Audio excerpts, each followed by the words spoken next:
Hello friends, তোমরা সবাই কেমন আছো? আশা করি সকলে ভালো আছো, সুস্থ আছো। এখনকার ওয়েদারটা সব জায়গায় নরম হয়েছে, কারণ এখন কদিন বৃষ্টি ঝড় এরকম হচ্ছে সব জায়গায়। আজকে দিনে রুটিন না, আজকে দিনে নয়, কিছু সময়ের রুটিন নিয়ে চলে আসলাম তোমাদের কাছে। দেখতেই পাচ্ছ, সকালবেলা উঠে আমি হাত মুখ ধুয়ে আমি প্রার্থনা করেছি, প্রভুকে ডেকেছি, স্মরণ করেছি, তারপরে আমি এই পোশাকগুলো বাছতে বসেছি। আমার প্রতিদিনই এই কাজগুলো থাকে, তো আজকে ভাবলাম তোমাদের সাথে একটু শেয়ার করি।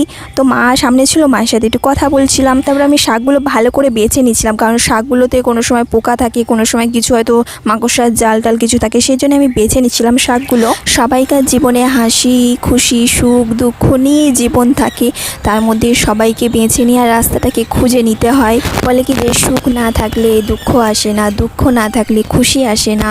তো সবার লাইফে এমন কিছু না কিছু চলতে থাকে, সব কিছু লড়ার ক্ষমতাকে অর্জন করে নিতে হয় সবারই।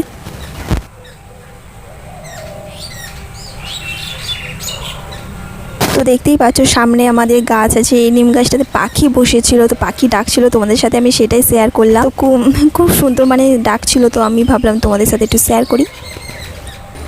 এগুলো আমাদের পাশে আশের গাছ, চারি সাইডে গাছ আছে বেশিরভাগ আমাদের। তো রোদের সময় আমাদের এটাই সাহারা ছিল যে গাছের হাওয়াগুলো আমরা পাচ্ছিলাম, যে রাতে যে একটুখানি হাওয়াটা দিচ্ছিল, সেটাতেই অনেক মানুষের জীবন রক্ষে হয়েছে। আমাদের এখানে বালি জায়গা, খুবই গরম ছিল, পুরো গোটা গায়ে লাল লাল সব বার হয়ে গেছিলো। আমি কটা ফটো তুলে রেখেছিলাম যখন খুবই গরম ছিল তখন, তো তোমাদের সাথে সেটাই শেয়ার করলাম একটু। দেখতেই পাচ্ছ, তখন এক মানুষের খুবই খারাপ অবস্থা ছিল, তখন এরকম সকলের গায়ে এরকম বার হয়েছিল। কদিনের রোদটা খুবই বিষাক্ত ছিল।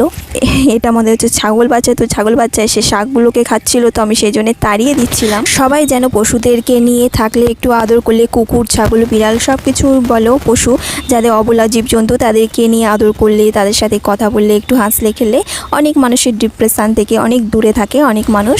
এগুলো যারা ডিপ্রেশনে থাকে তারা চেষ্টা করতে পারো যে পশু পাখি একটা পুষে তাদেরকে তাদের সাথে কথা বলা, হাসা খেলা। দেখবে যখন ওদেরকে ভালোবাসছো, আদর করছো, তখন মাইন্ডটা অনেকটা ফ্রি হয়ে যায়, ভালো হবে। আর এটাই দেখতে পাচ্ছ, এটা শাক সব বাছা হয়ে গেছে। শাকগুলো আমি একটা বড় পাত্রের মধ্যে জল নিয়ে সবগুলো আমি ডুবিয়ে রেখে দিচ্ছি। এটা কিছুক্ষণ আমি রেখে দেবো, তারপরে এটাকে ভালো করে ঝেঁকে আমি ধুয়ে নেব।